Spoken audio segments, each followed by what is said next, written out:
नमस्ते. मी शिल्पा आकार क्राफ्ट्समध्ये आपल्या सगळ्यांचं स्वागत करते. आज आम्ही घेऊन आलो आहे अक्षय तृतीयासाठी खास रेडी टू यूज रांगोळी आणि तीही कलश रांगोळी. अक्षय तृतीया हा दिवस खूप महत्त्वाचा आहे. या दिवशी कोणतेही शुभकार्य अविनाशी मानले जाते.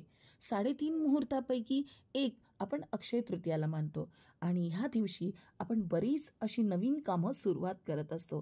तर म्हणूनच या नवीन आणि शुभ दिवशी काढण्यासाठी रेडी टू यूज कलश रांगोळी आम्ही घेऊन आलो आहे. प्रिंटेक्सवरून तुम्हाला ही डिझाईन मिळून जाईल, पण तरीही आमच्या व्ह्यूअर्स आणि फॉलोअरच्या रिक्वेस्टवरून आम्ही ही PDF नक्कीच तुमच्याबरोबर शेअर करू. ह्या PDF पासवर्ड आहे 3 टप्प्यामध्ये. मी तो पासवर्ड शेअर करणार आहे पूर्ण व्हिडिओमध्ये. पहिला टप्पा आहे म्हणजेच पहिले 2 नंबर आहेत 2, 4. आता इथे पहा 50-50% मी फेविकॉल आणि पाण्याचं मिश्रण रेडी करून घेतलं. आता त्याआधीची प्रोसेस तो तुम्हाला माहिती आहे. प्रिंटआउट घ्यायची आहे, म्हणजे जी PDF आम्ही शेअर करू त्याची प्रिंटआउट तुम्हाला घ्यायची आहे. 175 मायक्रॉनची OHP शीट घ्यायची आणि ती परमनंट मार्करने ट्रेस करून घ्यायची. आता इथे पहा ऑरेंज आणि थोडासा ब्लू आपण जेव्हा मिक्स करू तर आपल्याला मिळून जाईल ब्राऊन शेड आणि हाच ब्राऊन शेड मी इथे नारळाला वापरत आहे. आता रंगसंगतीमध्ये बरेच असे कलर्स आहेत जे रेडी रूपामध्ये आपल्याला मिळत नसतात आणि म्हणूनच आपल्याला असे मिक्सिंग करून कलर्स बनवून घ्यावे लागतात. आता एखादा लाईट कलर आपल्याला बनवायचा असेल तर त्यामध्ये थोडासा व्हाईट कलरची रांगोळी टाकली की आपल्याला लाईट शेड मिळून जातो.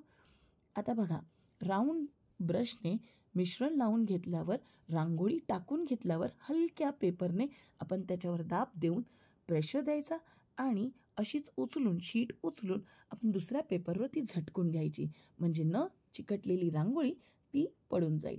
आता इथेही पहा पानांमध्ये मी 2 शेड वापरत आहे, एक डार्क आणि एक लाईट. या पूर्ण रांगोळीमध्ये मी प्रयत्न केला आहे की जास्तीत जास्त रंगसंगती आपण कसे दाखवू शकतो ह्याचा. आता अशाच प्रकारे आपण सगळी पानं बनवून घेऊया. पहा काहीशी अशा प्रकारे ती दिसतील डार्क आणि लाईट शेडमध्ये. आता घड्यासाठी म्हणजेच मटक्यासाठी आपल्या कळशाच्या ह्या तांब्यासाठी मी इथे तसाच ब्राऊन शेड बनवला आहे, पण ह्यामध्ये मी थोडासा येल्लो ॲड केला कारण मला तेवढा डार्क ब्राऊन शेड नको हवा होता. सो आपण नारळासाठी वापरला आहे आणि म्हणूनच त्याच ब्राऊन शेडमध्ये मी हलकासा येल्लो मिक्स केला आहे आणि मला हा कलर मिळाला. तुम्हाला डिफरन्स कळून येत असेल, नारळाला थोडा डार्क आहे आणि याला थोडा लाईट आहे. मिश्रण व्यवस्थितरित्या तुम्ही लावून घ्या कारण जिथे जिथे मिश्रण लागेल आणि लावाल तिथेच तुमची रांगोळी स्टिक होईल. ह्याची काळजी घ्या की त्या आउटलाईनच्या बाहेर तुमचं मिश्रण लागणार नाही, जेणेकरून तुमची रांगोळी तिथे स्टिक होणार नाही. कमळालाही मी इथे लाईट आणि डार्क असे दोन्ही शेड वापरत आहे. डार्क पिंक मारून झाल्यावर मी त्या डार्क पिंकमध्ये काहीसं थोड्याशा प्रमाणात व्हाईट मिक्स करत आहे आणि मला मिळून जाईल लाईट पिंक शेड. है की नाही? सोपी आणि फार अगदी इझी असणारी मेथड. तर अशा प्रकारे तुम्ही हळूहळू काम करा, नक्कीच तुमची रांगोळी खूप छान पद्धतीने बनवून रेडी होईल. PDFचा दुसरा पासवर्ड आहे 38. हो 38. ह्यापुढे बघा मी हळूहळू हा पहिला पूर्ण लेअर मारून घेतला आहे. ही पूर्ण रांगोळी बनवण्यासाठी जवळपास मला 1 hour 15 minutes लागले, म्हणजे 1 तास 15 मिनटं. हो एक्झॅक्ट मोजून मी हल्ली एक काम करते आणि तेवढ्या वेळेमध्ये आपलं वर्क संपवण्याचा प्रयत्न करते, कारण ज्यामुळे आपण आपल्या व्ह्यूअर्सना आपल्या एक्झॅक्ट टाईम सांगू शकू. आणि खरंच आहे पहिला लेअर अगदी म्हणजे ड्रॉइंग ट्रेस करायला 1-2-3 मिनटं, नंतर एखादा पहिला लेअर पूर्ण मारून घ्यायला तुम्ही 20 मिनटं पकडून चला. 15 मिनटं मी सुकायला ठेवले, म्हणजे जवळपास 45 मिनिट्स तिथे झाले आणि बाकीच्या उरलेल्या 15 मिनिट एकदा लेअर मारून झाले ना की हे दुसरे कलर आपल्याला बनवलेले मिळून जातात.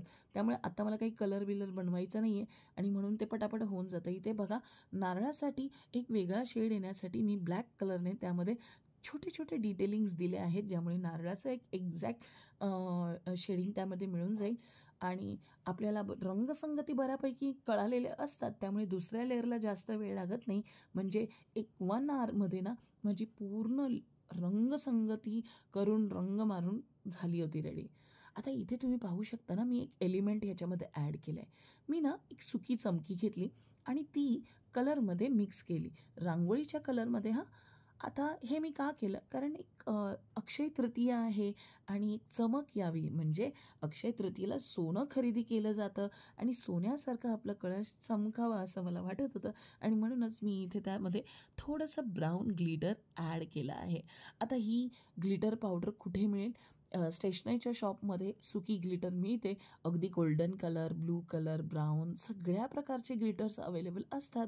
ते तुम्ही रांगोळीच्या कलरबरोबर मिक्स करा आणि अशा प्रकारे मारा, मस्त दिसेल. मला असं वाटत होतं की लोटससाठी पण मारून घ्यावं, पण हळूहळू ह्या सगळ्या गोष्टी आपण नक्कीच ट्राय करून बघू शकतो आपल्या रांगोळीच्या प्रकारामध्ये. तर इथे मी पूर्ण कलश आणि अ, अ, बाकीच्या सगळ्या डिझाईन्सना दुसरा लेअरही मारून घेतला होता. म्हणजे अगदी पहिल्या लेअरमध्ये आणि दुसऱ्या लेअरमध्ये 15 मिनिटाचं अंतर ठेवायचं आणि दुसरा लेअरही मारून घ्यायचा. पूर्णपणे रांगोळी सुकून द्यायची. अगदी 15 ते 20 मिनिटं सुकते हो. आणि नंतर तुम्ही काय करू शकता, व्हाईट ॲक्रेलिक कलर घ्यायचा आणि त्यामध्ये आपण बॉर्डर लाईन करून घ्यायची. आता बॉर्डर करताना काय लक्ष द्यायचं? कधी-कधी बॉर्डर करताना आउट ऑफ लाईन जाण्याची शक्यता आहे. जेव्हा तुम्हाला असं वाटलं की अरे चुकीची बॉर्डर झाली, तर तुम्ही ती लगेच पुसून काढा. ओली असताना जर तुम्ही कलर पुसून काढला, तर OHP शीटवरून ती व्यवस्थित पुसून जाईल. पण रांगोळीवरची नाही पुसून जाणार. त्यामुळे एकदम काळजीपूर्वक काम करा. एकदा प्रॅक्टिस झाली की ती काम तुम्ही पटापट करू शकता. पण प्रॅक्टिस करायला तुम्हाला भरपूर रांगोळी बनवावी लागतील आणि मग तुमची प्रॅक्टिस नक्कीच होणार आहे. आय थिंक अक्षय तृतीया हा दिवस परशुराम जयंती म्हणून सुद्धा साजरी केली जाते. म्हणजे भगवान विष्णूच्या 6व्या अवतारा हा परशुरामाचा जन्म ह्या दिवशी झाल्याने हा दिवस परशुराम जयंती म्हणूनही साजरा केला जातो. तुम्हाला ही माहिती आहे का? आम्हाला कमेंट बॉक्समधून नक्की सांगा.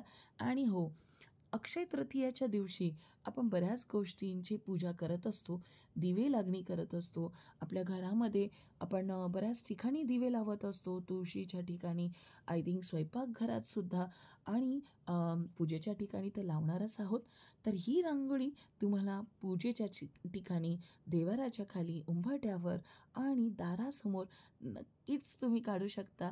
आता ही रांगोळी काय फक्त अक्षय तृतीयेला वापरणार का? नाही हो. आपण महालक्ष्मीच्या पूजेला वापरू शकतो, गणेश पूजनला वापरू शकतो, वास्तू शांती पूजे जेव्हा आपण मांडतो त्या ठिकाणीही कलशला खूप महत्त्व आहे आणि अशाच ठिकाणी तुम्ही रांगोळी वापरू शकता, जिथे जिथे तुम्ही कलश ठेवणार आहात. तर इथे बघा, मी अगदी हळुवारपणे माझं व्हाईट ॲक्रेलिकचं काम पूर्ण करत आहे. ह्या कलश रांगोळीच्या बरोबर अक्षय तृतीया लिहिलेलं नावाचं रांगोळीचं कटआउट तुम्ही कसं बनवू शकता, ह्यासुद्धा व्हिडिओ आम्ही उद्या आमच्या चॅनलवर शेअर करणार आहोत. तर तो बघायला विसरू नका आणि ही रांगोळी कट करून घ्या का शार्प सीझरने. आणि सीझरने कट करून झाल्यानंतर ती रेडी आहे यूज करण्यासाठी. PDF तिसऱ्या टप्प्यातला पासवर्ड आहे 7676. तुम्हाला हा व्हिडिओ कसा वाटला, ही डिझाईन कशी वाटली आणि डिझाईन आवडली असेल तर लाईक करायला विसरू नका, शेअर करायला विसरू नका आणि अशाच नवनवीन आणि मजेदार व्हिडिओसाठी आमच्या चॅनलला सबस्क्राईब जरूर करा. कारण तुमच्या एका सबस्क्रिप्शनमुळे आमच्या टीमला प्रोत्साहन मिळत असतं आणि आम्ही तुमच्यासाठी असेच शानदार व्हिडिओ तयार करू शकतो. तर भेटूया अशाच शानदार आणि भन्नाट आयडियासह येणाऱ्या व्हिडिओमध्ये. तोपर्यंत क्राफ्ट करत राहा, ड्रॉइंग करत राहा आणि रांगोळी जरूर बनवत राहा. धन्यवाद.